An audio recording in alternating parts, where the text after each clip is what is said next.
Ƙoƙarin yaƙi da fatauci da miyagun ƙwayoyi, jami'an tsaron ƙasar Nijar polisai sun yi nasarar cafke wani babbar ƙungiya masu fataucin miyagun ƙwayoyi, inda jami'an tsaron suka yi nasarar kama birgi 47 na tabar nan wadda aka fi sani da fodar Iblis a cikin ƙasar Nijar. Fodar Iblis dai foda ce wadda tana cikin manya-manyan kayan shaye-shaye kamar yadda kuke gani, tare da yin nasarar kama wasu motoci guda 5 duk a wajen waɗannan mutanen masu fataucin miyagun ƙwayoyi. Wannan gagarumar nasara ta samu ne a yau. A yau ranar Juma'a 3 ga watan Oktoba na shekarar 2025. Wannan gagarumar nasara kamar yadda kuke gani polisan sun same ta ne bisa jajircewa, bisa mai da niyya akan wasu aikinsu. Sun yi nasarar kama wasu motoci guda 5, a cikin motocin kuma an yi nasarar kama kayayyakin taba mai yawa kamar yadda za ku ji a cikin wannan rahoto wanda za mu saka muku. Dangane da haka ne jami'an tsaron suka jajirce wajen cewa lalle fa duk wasu masu fataucin miyagun ƙwayoyi ba za su sha ba a cikin jamhuriyar Nijar. Su mai da hankali sosai wajen gano duk wani salo da suke amfani da shi wajen kawo kayan shaye-shaye domin ɓata rayuwar matasa a cikin jamhuriyar mu ta Nijar. Yanzu sai mu je mu kalli cikakken wannan bidiyon mu saurari rahoton da magabatan da suka gudanar da wannan gagarumin aiki akan irin nasarorin da suka samu dangane da wannan gagarumin kamu da suka yi. Wannan wata babbar kungiya ce wadda take fataucin miyagun ƙwayoyi. An kama kodar Iblis ta ɗimbin miliyoyin kuɗaɗe a wajen wannan mutane, inda an tabbatar da cewa wannan fodar Iblis in za ta kai ta miliyoyi masu yawa. Yanzu dai kan cika kuɗi mu je mu saurari wannan rahoto wanda aka fitar a wannan rana bayan samun gagarumin nasara ta kama irin waɗannan manya-manyan kayayyaki na shaye-shaye wanda ake ƙoƙarin watsa su a cikin ƙasarmu ta jamhuriyar Nijar. Mu je mu saurari cikakken rahoto da aka haɗa dangane da wannan bidiyo wanda aka saki a wannan rana.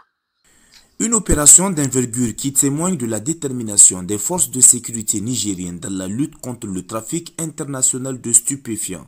C'est dans ce cadre que ce vendredi 3 octobre 2025 que l'Office central de répression du trafic illicite des stupéfiants a procédé à la présentation de cette saisie exceptionnelle de 47 briques de cocaïne d'un poids total de plus de 51 kg.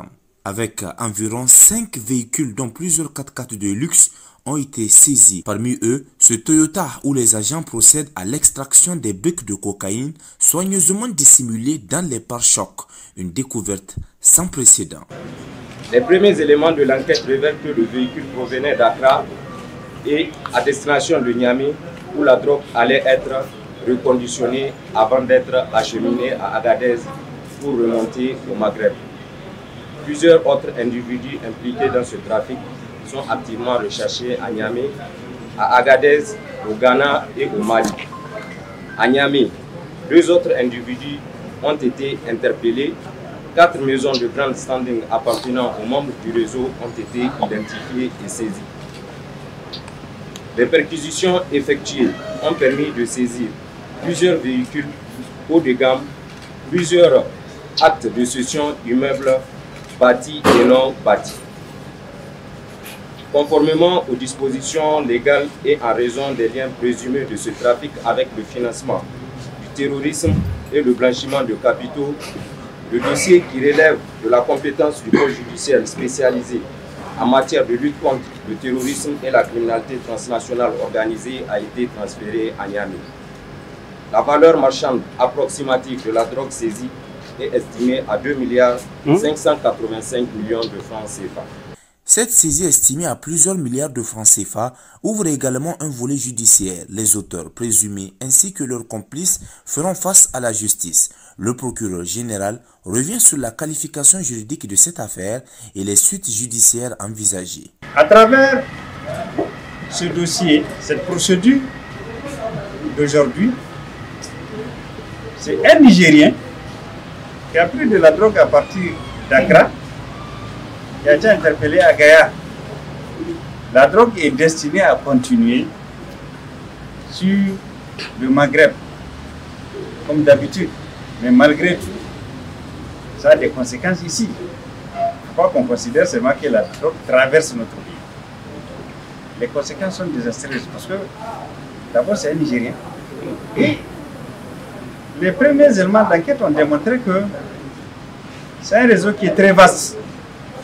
Il y a beaucoup de Nigériens qui sont impliqués dedans, à travers le pays. et beaucoup d'autres de nationalités étrangères. Les services d'enquête sont en train de s'activer pour mettre la main sur toutes ces personnes-là et aussi sur leurs biens. Parce que pour lutter efficacement contre le trafic de drogue, il faut saisir leurs biens. Parce qu'eux, ils cherchent l'argent pour bien vivre, pour acquérir des biens qui vont leur permettre de bien vivre. Et donc, il faut qu'on leur empêche de bien vivre en saisissant les biens qu'ils ont acquis avec ce cadre. Et dans ce cadre, déjà des maisons de haut standing ont été saisies par le justice, 4 maisons, ça. Il y a des maisons et des écoles qui sont en train d'être identifiées aussi pour être saisies et mises sous main de justice. Vous voyez que c'est assez complexe, il y a beaucoup de monde dedans, et c'est pour cela que de notre côté, du côté de l'État, il faut aussi que tous les services se mettent ensemble, qu'ils coordonnent leurs efforts pour pouvoir arriver à la fin de ce fléau-là. Au-delà de la saisie record, ce coup de filet marque un signal fort. Le Niger reste mobilisé pour barrer la route au réseau criminel, protéger sa jeunesse et préserver la stabilité du pays.